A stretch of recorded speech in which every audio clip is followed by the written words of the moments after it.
سلامونه او نیکې هیلې مې ومنئ ګرانو دوستانو، په دې هیله چې جوړ روغ به یاست. د نن ورځې موضوع مو ده د حواس او مینې ترمنځ فرق. راځئ نن دا زده کړو چې حواس څه دی، مینه څه ده، څنګه پوه سو چې دا حواس دی، څنګه پوه سو چې دا مینه ده.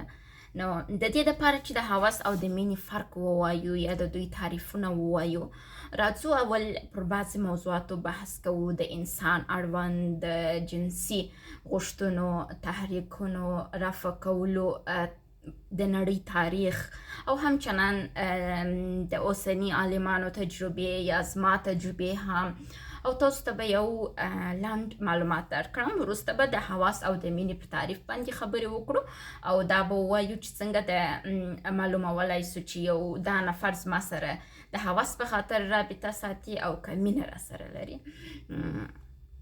راځو انسان ته.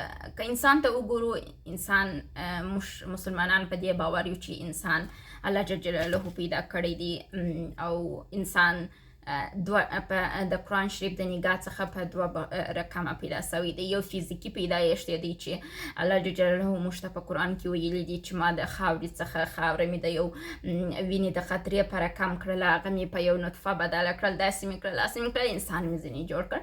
او دوهم په هغه کې مې روح ورکړله او انسان ځینې جوړ سو. دغه فیزیکي جوړښت د انسان ختمېدونکی دی. انسان د وفات سره مخ کېږي او ژوند د لاسه ورکوي ځي و ابدي نړۍ ته. او دوهم د روح ژوند دی چې د روح د وجود ته راځي. د فیزیکي شتون د منځه ځي، مړ کېږي، خو د روح نه مړه کېږي. دا به آخرت لري او د مسلمانانو ځای به جنت او همیشه به په یو ښه ژوند کوي. دا یو ویو ده چې مسلمانان لري. نور اشخاص نور ویوز لري چې موږ مسلمانان دا ویوز لرو. ما تاسو ته وویل. دوهم راځو دې ته وایو چې په قرآن شریف کې الله جل جلاله 15 آیتو کې موږ ته دا ویلي دي چې انسان تر ټولو غوره مخلوق دی. انسان ته دا کس ته سجدې کړي دي او د انسان ډېر تعریف یې راته کړي دي. یعنې موږ ته دا ویلي دي چې موږ څومره باارزښته یو الله جل جلاله ته، ځکه چې الله جل جلاله ویلي دي چې ما خپل روح د دوی په وجود کې ټینګه کړې ده. یعنې زموږ روح د الله جل جلاله د روح یو حصه ده.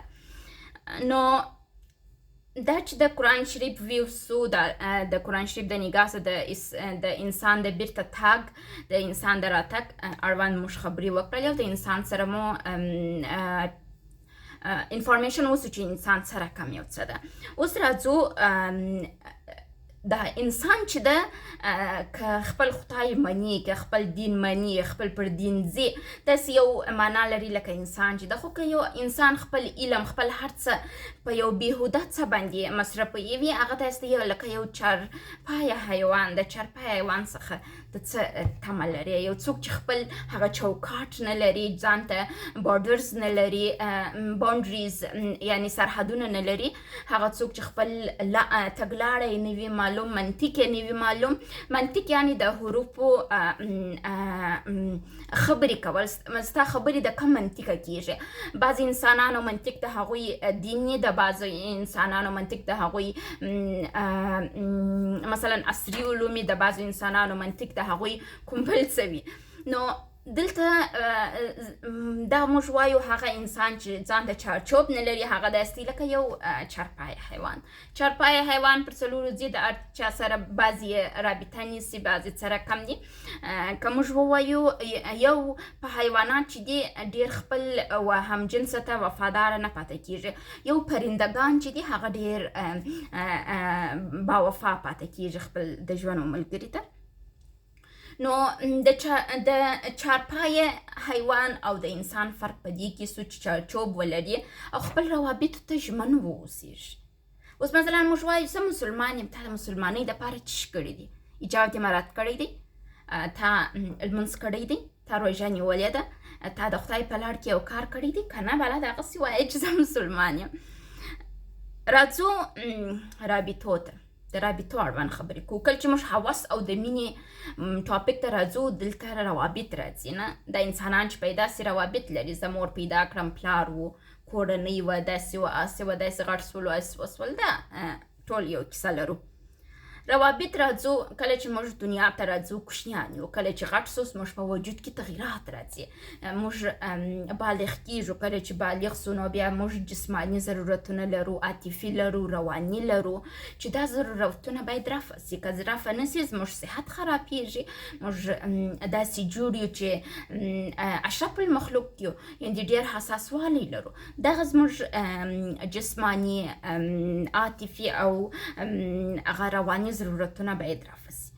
راځو د دا درې ضرورتونه چې موږ لرو دا بیا یو ډول تحریکونه لري چې دا موږ تحریک سو بیا دا ضرورت باید رفع سي. مثلا تحریک پر درو ډوله موږ ویشلی سو. یو هغه عصبي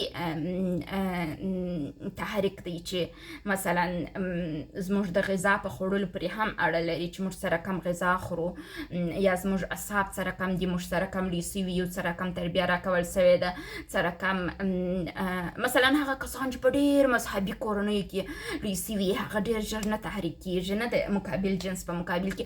لیکن هغه کسان چې یو څه آزاد دي بیا هغوی ژر تحریک کېږي، او هغه کسان چې ډېر آزاد دي هغه شاید یو فری ډېر یو جامعې ته اذیت کوونکی شخص وړاندې سي. دوهم راځو هغه محیطي یا ارتباطي تحریکونه دي چې مثلا هغه په پنځه ګوني حواسو پرې هم اړه لري. مثلا یو څوک ویني، یو څوک اوري، یو څوک لمسوي، دا ارتباط ورسره برقرار کوي ته تحریک کېږي. او چې دا مجازي کې هم کېږي، مثلا اوس موبایل دی بیا د هر چا په لاس کې، د لس کلن کوچني په لاس کې هم وي او د سپین ږیري په لاس کې هم وي. دلته مهم دا دی چې کورنۍ سره کم خپل اولاد تربیه کړي چې تلیفون څنګه استعمال کړي، ټولنې کې څنګه واوسېږي، خپل جسماني غوښتنې څنګه برقراره کړي، خپل هغه د ټولنې تاثیرات پر ځان باندې سره کم عملي کړي. نو دلته مور پلار پرې اړه لري چې اولاد سره کم ولري. که مور پلار بېسواده وي، که مور پلار هغه دیني علم نه لري، که مور پلار هیڅ مطالعه نه لري، هغوی نشي کولی یو ښه اولاد جامعې ته وړاندې کړي.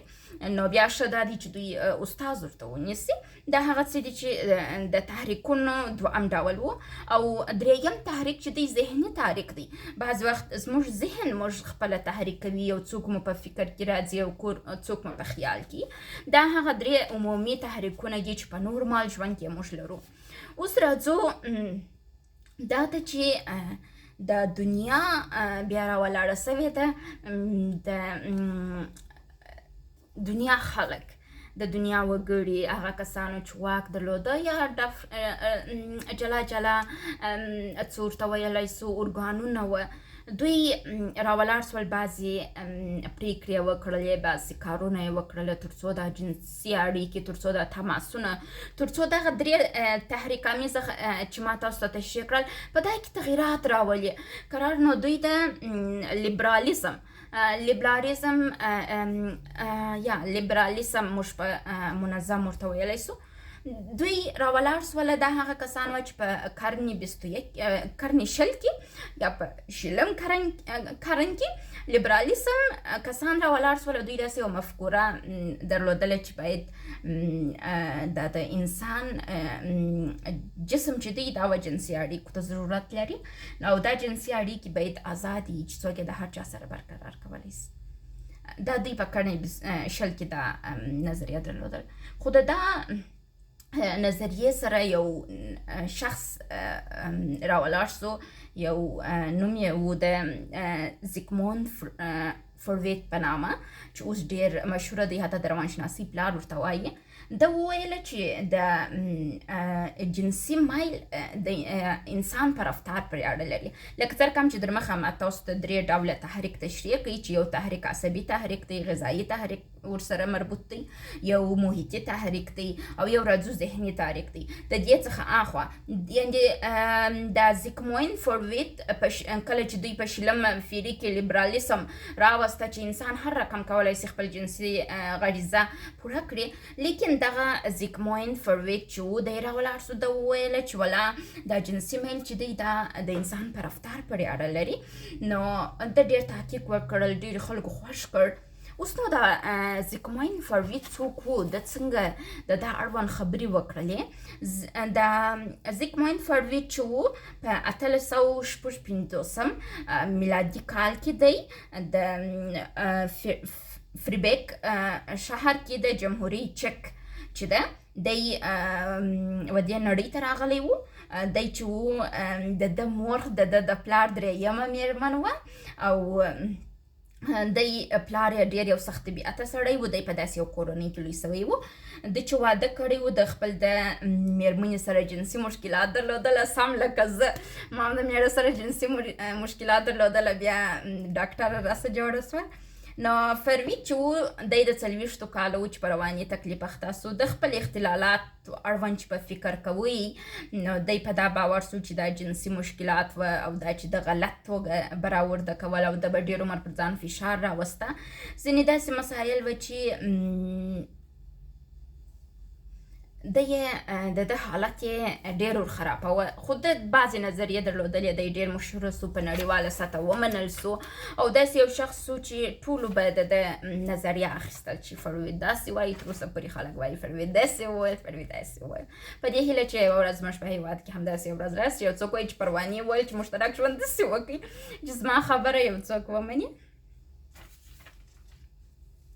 راځو بل موضوع چې مو دا ده چې جنسي روابط. راځو دنیا ډېره عصري سوله، د دنیا خلکو داسې عصري حالتونه جوړ کړل چې باور وکړئ دا د جنسي عمر یې بیخي کم کوي. اوس یو انسان چې جنسي رابطې عمر ته درېږي طبعا چې سن یې ډېر لوړ سي بیا په پوهېږي. نه اوس زموږ کوچني هلکانو نجونې والا په جنسي مسایلو پوهېږي. اوس مثلا زه وایم زه چې واده سولم د نن څخه 11 کاله تر مخه، زه چې واده سولم زه ډېره په هېڅ نه پوهېدلم. زما مېړه چې زما سره رابطه نیول زما ډېر بد راتلل، زما خوا ګرځېده، عقبه مې سو مال دا څه بې تربیهګي ده، دا څومره بې ادبي ده. دا زما فکر و چې زما ډېر عمیق فکر د روانشناسۍ اړوند وکړي، ما ډېر عمیق فکر د جنسي اړیکو اړوند وکړي، ما ډېر عمیق درس ویلي. باور وکړه کوم درس چې زه وایم، کوم درس چې یو عامه جنۍ وایي ډېر فرق لري. زه ډېر په تاکید سره وایم چې ته ودرېږه. هغه شپو کې چې زه واده سوې وم جنسي رابطه به مثلا ګردو ویله چې ستا او د مېړه تر مابین جنسي روابط مشکلات وه. زما یور یوه ورځ ماته وویله چې خورې دا جنسي رابطه خو څوک د خوند دپاره کوي. د هغې دا خبره تر اوسه زما په فکر کې ده چې دا څنګه یو خوند دی چې څوک د رقم یو خبیث حرکت کوي، دا څه بې ادبي ده، دا څه مردارخوارګي ده. دغه زما فکرونه وه چې زه یو داسې سټیج ته ورسولم چې زه په پوهنتون کې A+ نمرې یوسم. څه دی چې یو څه ډېر سوالونه زما مغز ته راغلي وه. نو دغه اوسنی دنیا د اوسنی 21م قرن مخصوصا د په 1999 کې یونان چې و ملل متحد ته پیشنهادونه وکړله د جنسي اړیکو اړوند، د دې اړوند چې کوچنۍ حامله سي باید څوک غږ ورته ونیسي. دا چې د دنیا یې داسې یو حالت ته ورسوله چې کشران هم کولی سولی حامله سي، کوم مشکل نشته.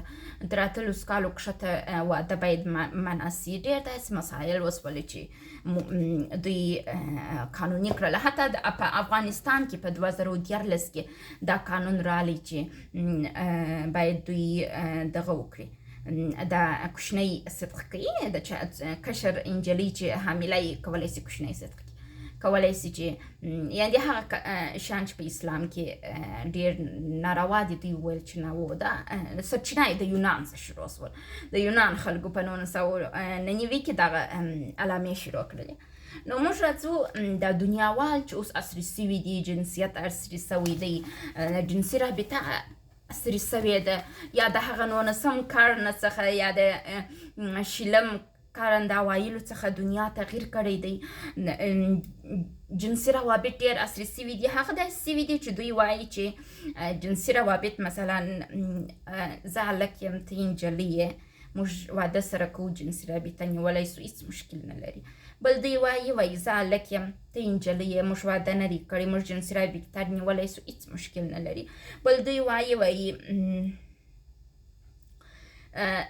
زه ته واده سره کوو، اولاد هم پیدا کوو، په یوه کور کې اوسېږو، هېڅ مشکل نشته، واده مو نه دی کړی. کیدای سي جلا سو، کیدای سي جلا نه سو، کیدای سي ډېر عمر زموږ رابطه دوام وکړي، کېدای شي ډېر عمر دوام ونه کړي. دا هغه شیان دي چې په دنیا په رسمیت وپېژندل.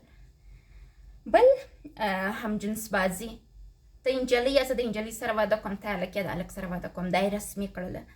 بل خود ارضایي یا خپل ځان خپله انزال کول، خپل د ځان سره ودونه اوس رواج سوي دي، دا یې هغه رواج کړله. لیکن په اسلام کې یو ډول جنسي رابطه اجازه ده، هغه دا ده چې ته واده وکړې، خپل د متضاد جنس سره او نکاح وکړې، ته جنسي رابطه نیولی سي. نور اسلام په جدي توګه ټوله روابط چې د جنسي ارضا یا د انزال دپاره کارول کیږي هغه منع کړي دي. حتی خود انزالي چې انسان د لاس په توسط یا د فکر په توسط یا د حرکاتو په توسط خپل ځان انزال کوي، دا هم الله جل جلاله منع کړي دي او دا یې یو تجاوز ګڼلی دی او دا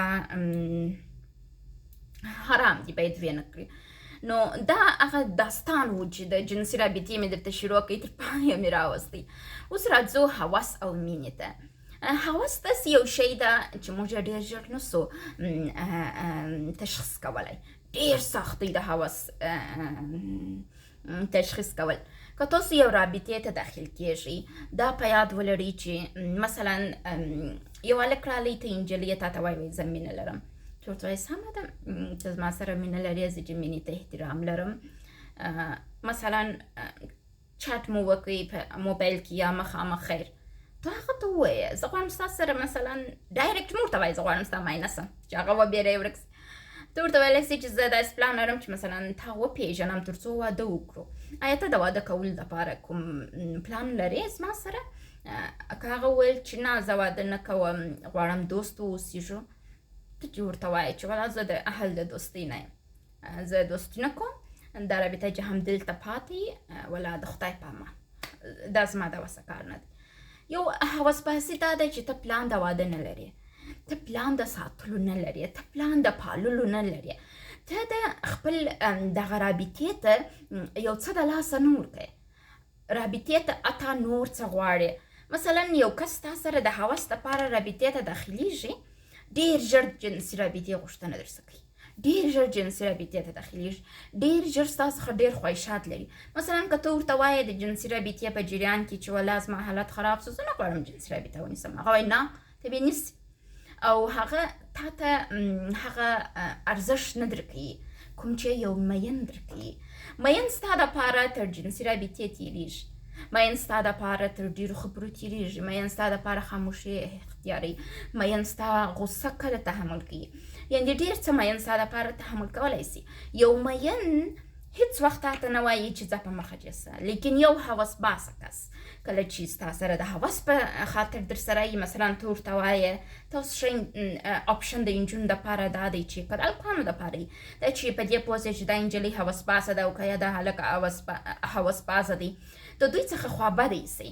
کله چې ته خوابدی سولې هغه ته وایي چې سټاپ زه نور رابطه قطع کوم. هوس بازه کس په هماغه دقیقه ته وایي چې فنش بای، خدای په امان.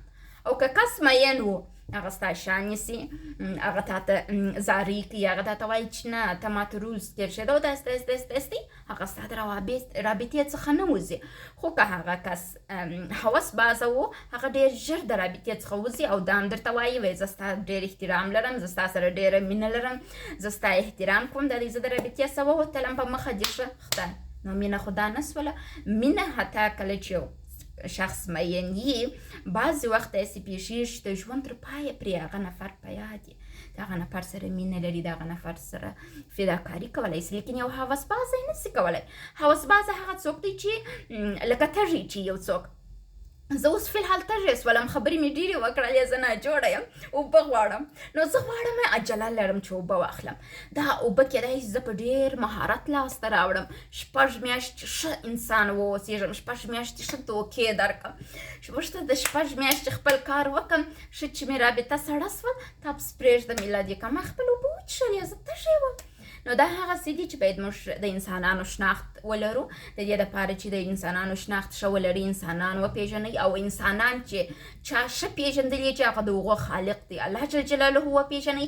الله انسانان درته معرفي کوي او تاسو به د ښه رابطو خاوندان واوسېږئ که تاسو الله جل جلاله وپېژنئ. نو راځئ د هوس څخه لاس واخلو. د هوس پایله خرابه ده، د هوس پایله رواني ناروغي ده، لکه خپله چې زیګمویند فروید د روانشناسي پلار خپله رواني تکلیف درلودی چې بیا یو ډېر مشهوره شخصیت ځینې جوړ سو.